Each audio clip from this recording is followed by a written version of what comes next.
Hi folks, and welcome back to my heavyweight boxing prediction channel. I'm Chris Aaron, and if you want to subscribe, just press the subscribe button. Okay, we're looking at this weekend's fights. Valen against Joshua, Miller against Dubois, Wilder against Parker. Where should we start?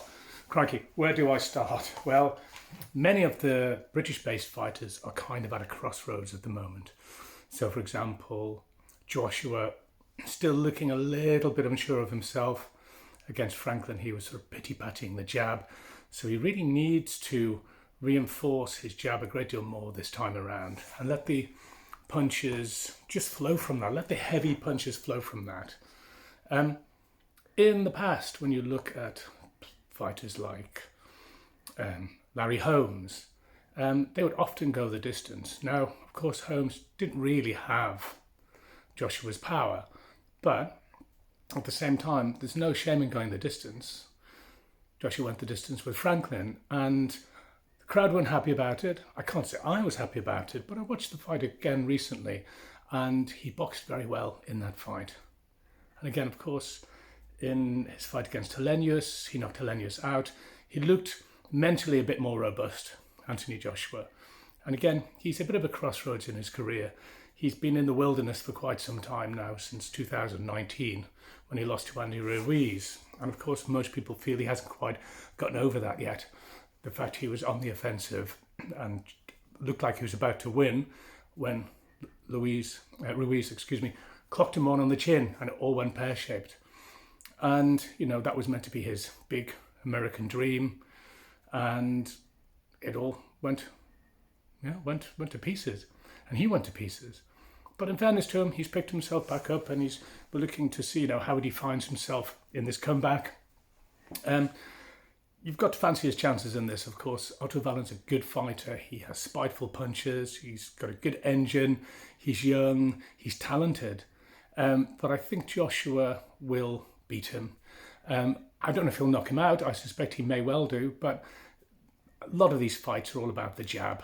Every single fight I'm going to talk about this evening, it's all about the jab. And I think if Joshua can put in a proper ramrod, forceful jab, he beats Valen and maybe stops him in the late rounds. Valen can win. Potentially, he was incredible against Fury, and if he would have shown more ambition, he might have actually won the fight.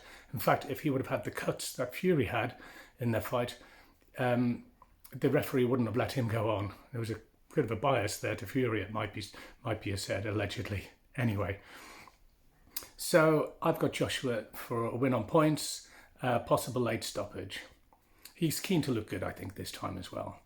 So on to Wilder. Again, fighters who are at a funny place in their careers. They're both on the up, but a loss and a bad loss could push them right down, possibly retire them.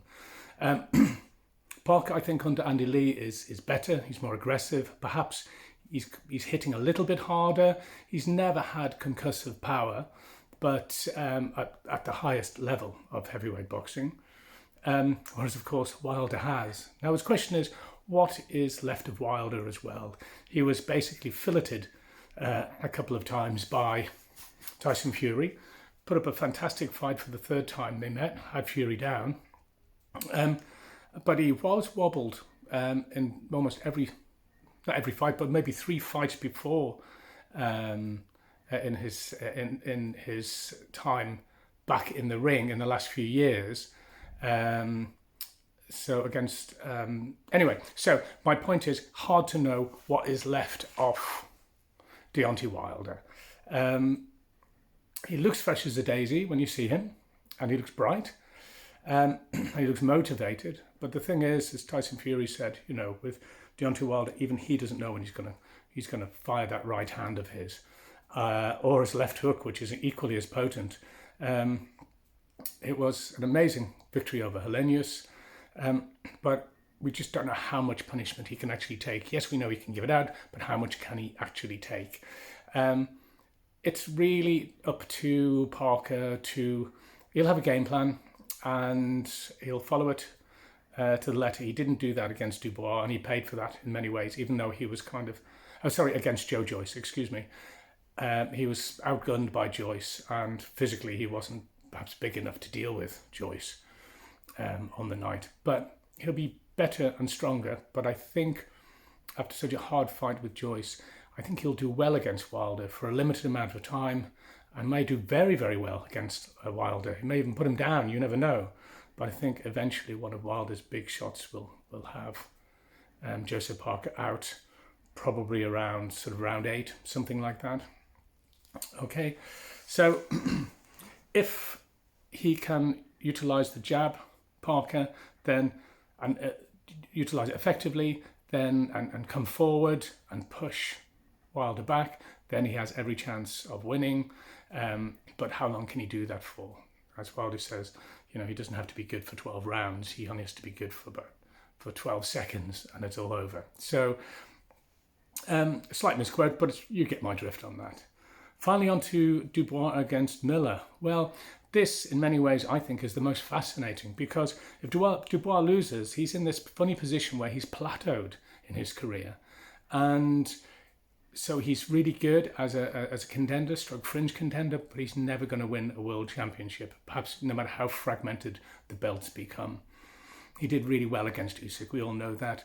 It was controversial, but again, he folded. This is the issue that many people have with Daniel Dubois. He tends to fold under pressure. He doesn't really stay on his feet so much when the going gets tough and the punches are raining in. He doesn't counter a punch. He just takes a knee. And okay, I understand modern game, there should be a duty of care for fighters. They don't have to suffer just for our entertainment. But when you think about in the old days, I remember Muhammad Ali, he was almost cut in half by a body shot by Leon Spinks in their first fight, but he stayed on his feet. He had a broken jaw against Norton, stayed on his feet. People want to see a bit more steel to Daniel Dubois. And are we going to see it in this fight? I'm not sure. He's got a bit of a bogeyman in Jarrell Miller. But again, if Dubois can utilise the jab, I think he has every chance. Although there's always a chance he might fold. He's had nasty injuries in the past on this part of his eye socket.